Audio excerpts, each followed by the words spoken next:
Welcome to Vintage Radio Cafe, your number one channel for relaxing vintage audio restoration.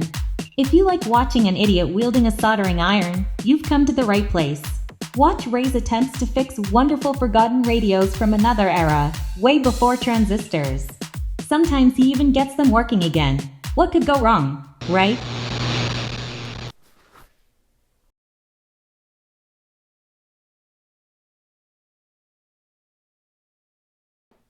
Hello and welcome back, everybody. I hope you had a great Christmas and New Year's Eve holiday season. I sure did. I ate too much, of course. Since last time I spoke with you guys, the last episode I did was the final on the Grundig 4055. I also said that I was going to work on the TK5 recorder, the Grundig recorder that came with it, and I did. But I'm running into problems because my mistake. Since it was able to run on multiple voltages, I assumed it would be able to run here on 60 hertz current, but it does not. It needs to run on 50 hertz. Although in theory it should work, just that it would run faster on recording and playback, but it would still be possible to listen normally to the recording. It's just that it would turn faster, so I would have less minutes of recording on each reels. But after a recap, it wasn't working at all. I had kept the motor cap in because the value was really close. 167, I think, instead of the nominal 175 expected. But it still didn't run. So I put another cap, a bigger film cap with the proper, close to it. It was a 1.5 at 5%, so I was getting 1.77 microfarads. So it should have run, and it does, but it just goes crazy. It runs way too fast. I'll have an episode on that if I ever get it to work. And I've got some possible solutions for the problem, but I'm not sure I'll get it to work. So what I really want to talk to you about is this guy. This is my next project. It's a quite big, not as big as the 4055 or the Blowpunk Riviera, but close to it. I think it's like 25 inches by 14 by almost 9 inches deep. It's an AM, FM, and 2 shortwave radio. It's stereo capable, meaning it can run stereo, the FM or the phono, it can run on stereo, providing it has its stereo decoder at the back, which I don't have. I might look for it, but not a priority for me. Stereo would be nice, but then again, when your speakers are this close, does it really make a difference? If it runs good on mono, I don't think I'll bother. But if I find one, not too expensive. So since I finished the Grundig, I've been looking for another German radio. I wanted to do a Telefunken for a long time because I never worked on them. I don't know how they're made, how they work, what makes them tick. And every day I was looking, and I would rarely see Telefunkens. Or the other brands, they were always way too expensive. Guys are asking $500 or $600 for sets that don't even work, or they say they work because they turn on, but they don't really work. Trust me. So sure enough, when was it? We're Friday today, so Wednesday night, this one came up on Marketplace again for $125. It looked okay, decent on the pictures. So I wrote the seller and told him I'd be there the next morning. I was there. I saw it. He had it running, and I remember he said, "Oh, the speakers are not working well this morning. It's coughing. They're coughing a bit," in French. And I said, "Well, usually the speakers are the last thing we worry about. It's probably needs a recap, and maybe most likely the rectifier is not giving out the right voltage." The guy he was, and he still is, very, very nice, 70-year-old gentleman, that is he is a auto mechanic. He has his own garage. That's where I met him. Nice garage, and probably the nicest toolbox slash workbench I've ever seen in my life. See the pictures I took there. Really nice. So when it came time to pay him, I went to the automatic teller before, and I had $140, so he had to give me change, and he goes, "Oh, just give me 100." And I said, no. If I had wanted to bargain you down, I would have. 125 is quite all right. Thank you very much. So I got here yesterday. I didn't clean it. I didn't do anything. This is really how it is. And I just want to show you what I'll be up against. There are some issues, and we'll look at it closer. But I think it's going to be an interesting project. I hope I can get it working great. What's encouraging is that I know it runs. I know the power goes everywhere it's supposed to go. There is output on the speakers. It does tune, although all of that is very, very weak. Okay, so that's why I'm thinking it needs a recap. It needs probably a new rectifier and all that. The parts seem to be different. I'll show you when we get to the inside. The chassis is something I've never seen before. There is a PC board, printed board, and virtually no heavy metal chassis. Okay, and actually the chassis is about 2/3 of the length. The big power transformer is completely apart, completely independent, and it screws down to the bottom of the cabinet. So I don't know how I'll get it out and manage to do tests with such a configuration, but I'll figure it out. So let me show you. I'll just set you up, and we'll look at the functions, the dial plates, the buttons, and all that. So okay, there you have it. The 1962 Telefunken Concertino, model number 5384W. So we'll start from the top and make our way down. As you can see, the grille cloth is whole, it's complete, it's nice, it's dirty, but not that much. I hope I'll have some success cleaning it as I did with the 4055 with the Grande. What might not be obvious for you guys is it's missing the trim here all the way there. Maybe I can move in closer, show you what it should be. Yeah, see there should be a trim. It's like from the other pictures I've seen from other sets on the internet, it should be like a piece of wood, not brass, a tiny quarter rounder trim, if you will, all the way around, the same color as this. It's in pretty rough shape, but it's whole, so maybe a light sanding, another coat of varnish, something like that. I'll show you the rest of the cabinet later, but since we have it in our faces now, I just wanted to show you that. So okay, the radio, let me try to frame you better. It's pretty much like every other radios of this era. You have your volume here, your tuning here. Since it's a stereo capable set, it has balance control here. I don't know if it's going to be working if the stereo decoder is not installed. I don't know. Here the button, the knob has two functions. It says here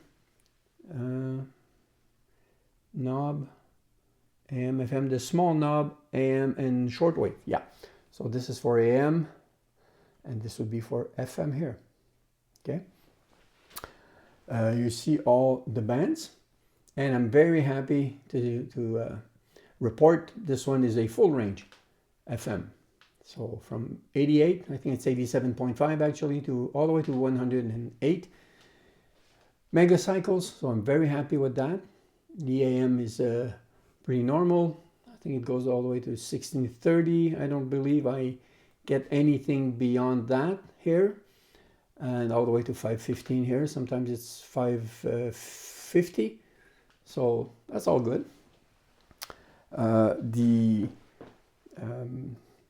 The plate, the glass plate, well, I'll see when I pull it out, but it doesn't seem to be cracked. It seems to be whole. Doesn't seem to have any pinholes in it, but all the lights are not working yet.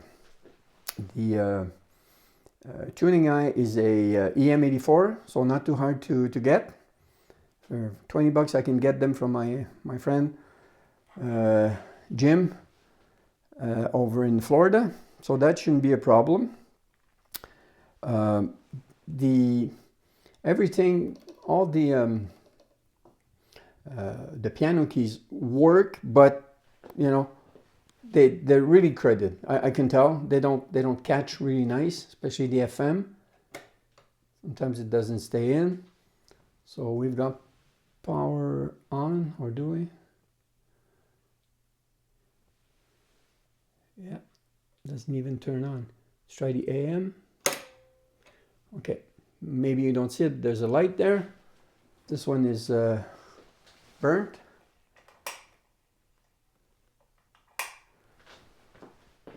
Let's try to see if we have anything on AM.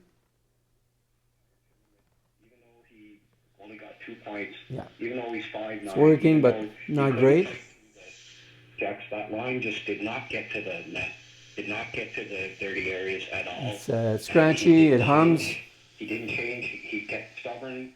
And on the FM, I was getting a bit of a reception yesterday, but I don't think I'm getting anything today, which is a good sign. The rectifier is going, or the electrolytics. I'm running it on full power because I tested it on dim bulb yesterday, and the owner was already running it at full power for a few days. It should pull all the way. At maximum, it should pull 80 watts. I'm barely touching 57, 56 now. That's a good indicator. There's something, but... Une partie du blanc. Tu sais que c'est pas normal. Hier, c'était le 5e match du Canada. Si on oublie les 3 préliminaires, okay, but it's not stable. One other thing that doesn't work, both of the tone shaping knobs are seized up, solid. I can't move them. The bass or the treble, no way I can move them. But the presets do react. They do work. This is bass. Without it, this is jazz. Okay. This is soft. On other models, this is 1962, but the earlier models, they, instead of writing soft, they said they called it intimate. See, it tones down a lot. More bass or less high tones.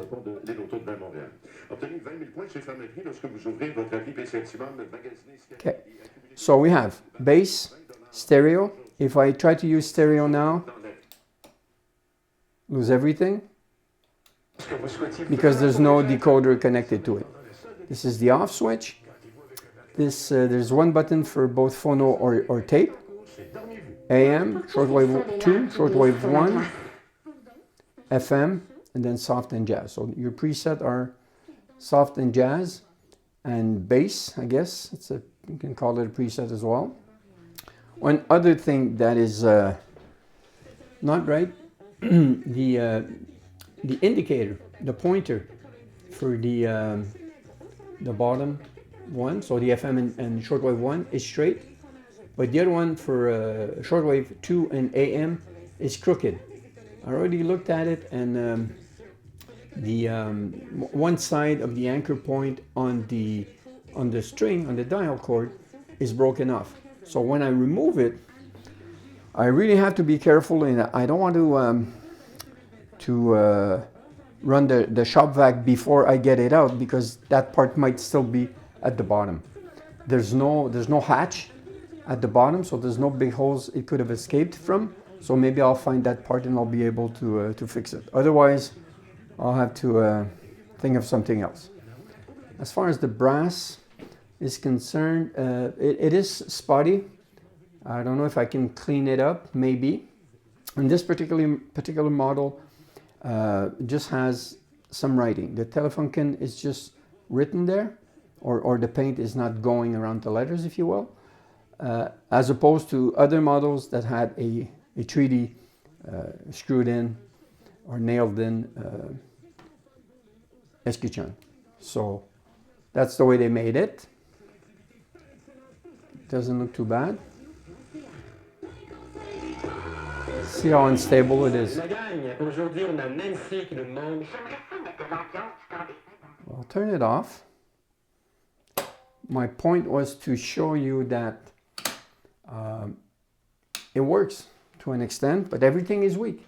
So it indicates leaky caps going out of spec, a bad rectifier, most likely. But at least I know, I have a better starting point. That's what I want to say. I have a better starting point at a radio that doesn't even turn on. It turns on, so I know, and it plays. All 4 speakers are playing. So there's no electrostatic speakers in this model. 2 mid-range, 2 woofers, if you will. They're huge. And I have output. So if I have output, I have preamp, and the amp section is working as well. I have reception. So the radio part, oscillation and all that, the IF, the frequency, might be off a bit, but everything is working since I'm getting output. So that's a really, really good start. So let me turn it around and we'll look at the inside. Before I show you the inside, I just want to show you the general condition of the cabinet. It's better than the Grundig. It's much smoother. It's a bit dirty. There's a few scratches, but I can't decide if this is actually wood or just a sort of a arborite cover like we used to have way back when. It's really, really shiny, really plasticky. I'm not sure what it is. Don't think it's regular veneer. Seems to go around here.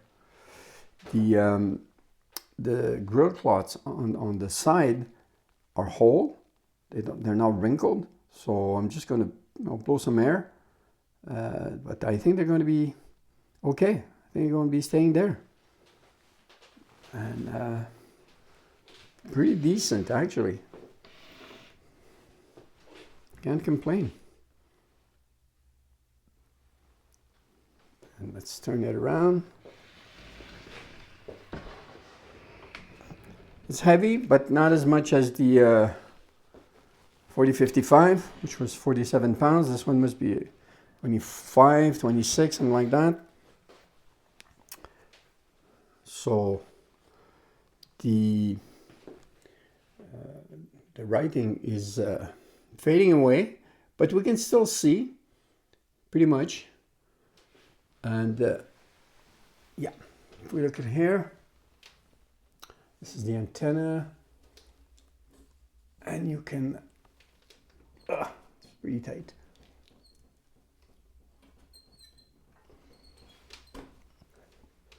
Yeah, there's different configurations. I think there's a pin there you can, yeah.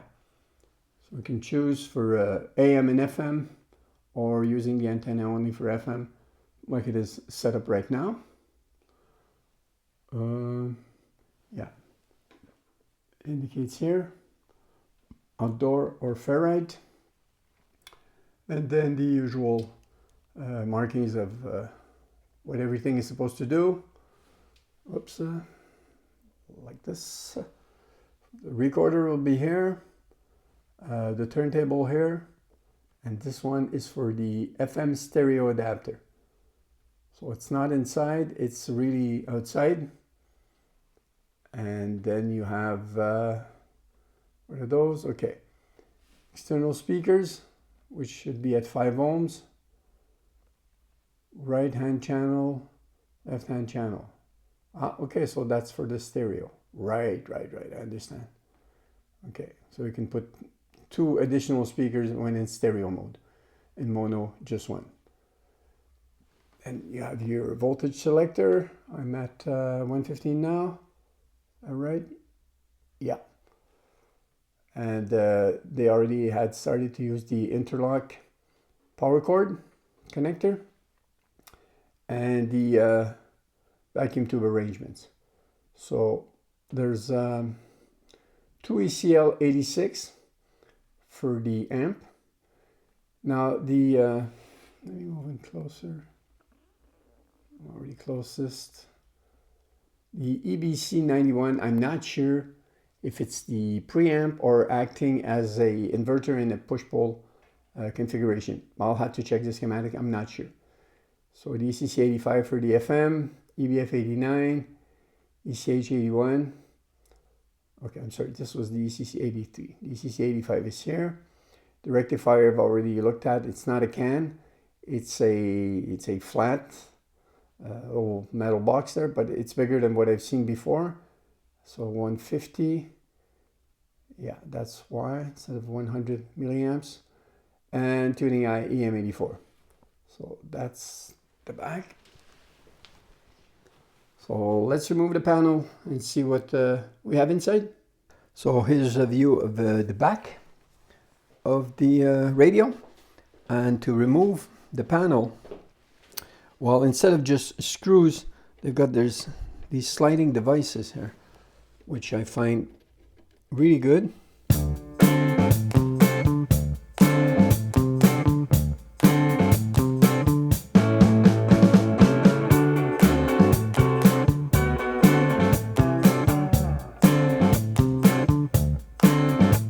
There you have it.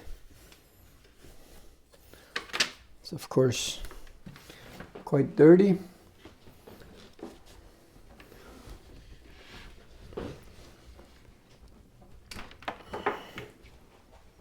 So there you have it, guys. As you can see, it's really dirty. And yeah, let's try maybe to raise it a bit so we can get more light inside. Something like that.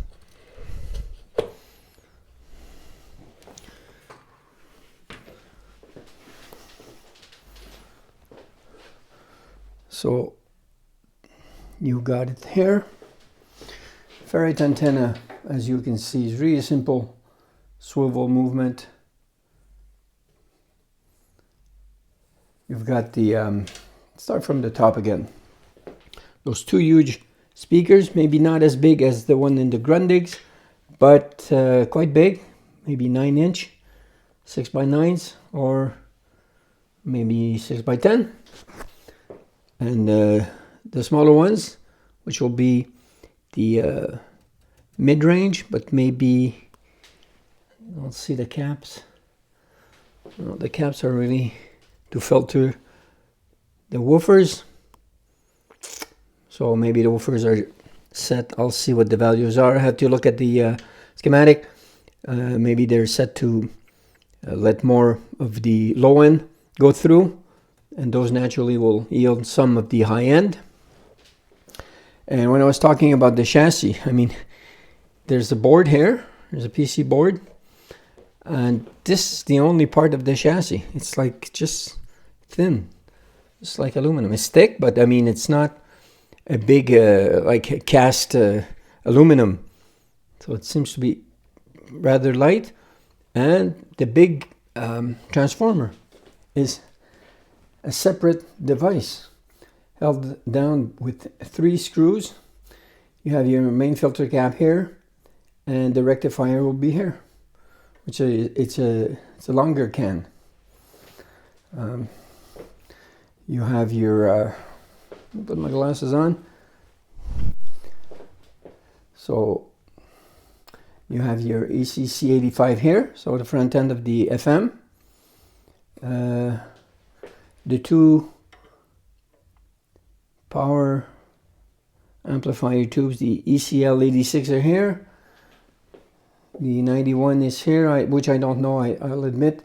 At this point, I'm not sure if it's acting as the inverter for a push-pull configuration or not. Yeah, I have another one here, another one there. Is that the 89? Yeah. So basically, nothing new here, okay? The voltage control or selector is here. You have only two choices, 115 and 230. So I'll be working on the 230. And my problem is I don't know how I'm going to remove all this in one shot. To be really honest, I know if I unscrew the four screws, this will move back, but it's all connected together. And the speakers are both connected here on this array. Okay, let's go freestyle. And I'll show you a closer view. Okay, much better now. So you have a better view here. And all the, yeah. So I know which, so this is the ECC83. Okay, this is the one I was wondering about, the ECC83. Okay, so I see it here. So as you can see, the speakers are connected right here with this loom, and I believe these can be simply removed, or can they? If not, I'll have to unsolder a bunch of wires, which I'll have to figure out. So you see, it's really a board. It's a PC board. I have to look under to see if there's actually lead tracks. If it's anything like the Blaupunkt, it was like a river of lead making the tracks, not like anything modern. All the way in the back in blue, you have your the tuner condenser there.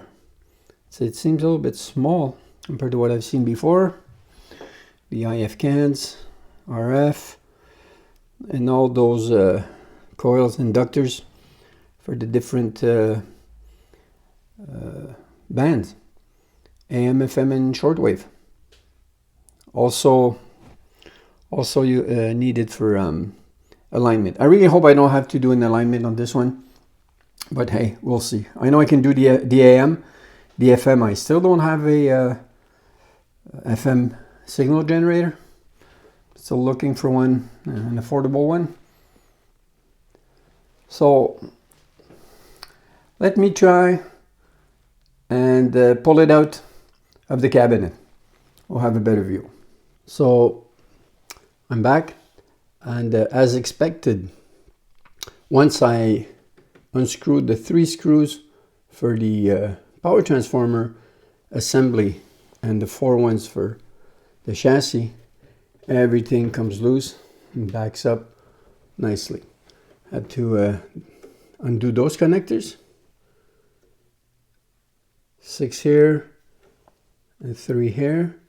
Those ones needed a little bit of convincing in WD-40, so I'm gonna put them aside if I can, just for the time being. Yeah, they're tucked in nicely.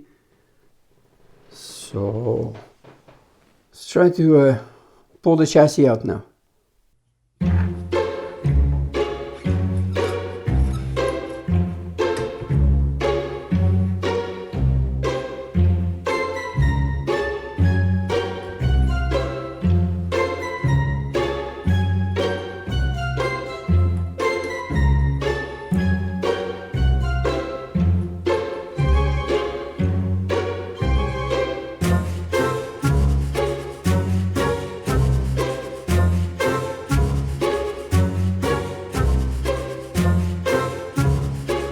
So okay, I managed to remove the chassis from the cabinet, It wasn't as hard as I thought it would be. Still have to go very slow, inch by inch. So here it is. And as you can see, the big transformer assembly isn't connected to the chassis. So I don't know how I'm going to work underneath the chassis using a frame holder, the frame holder that I have. I might have to modify it, or I don't know.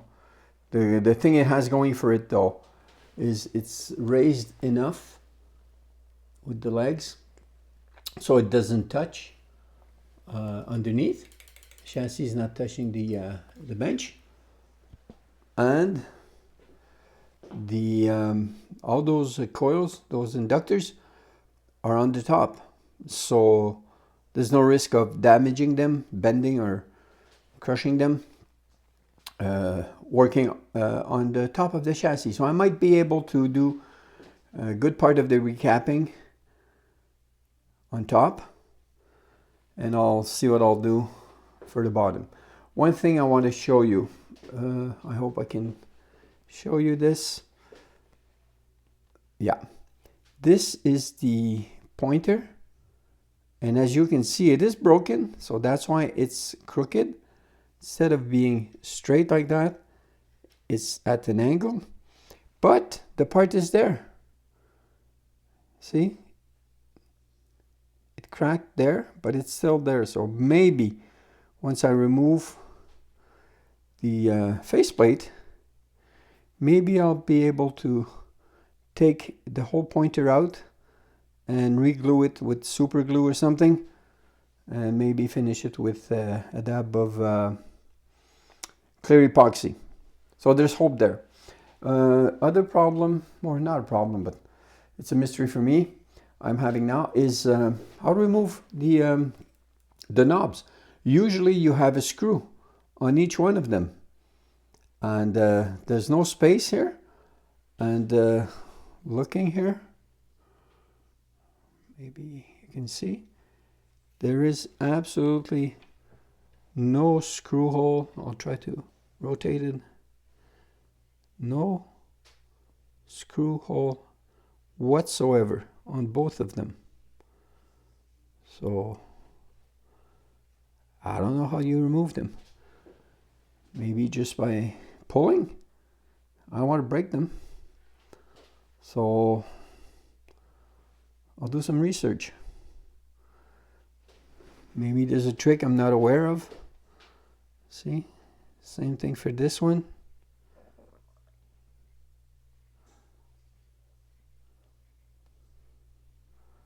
Absolutely no screw. So is it just a matter of tugging on it? They're stuck really hard. I don't want to break them. So I'll keep working on it tomorrow morning, because now I'm listening to the game on the Grundy, on the 4055 here in the next room. I just lowered the volume, but the reception is exceptionally good tonight. All by myself in the dark.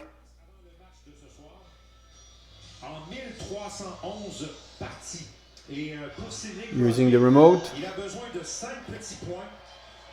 watching videos, learning. A great evening for me, doing what I like.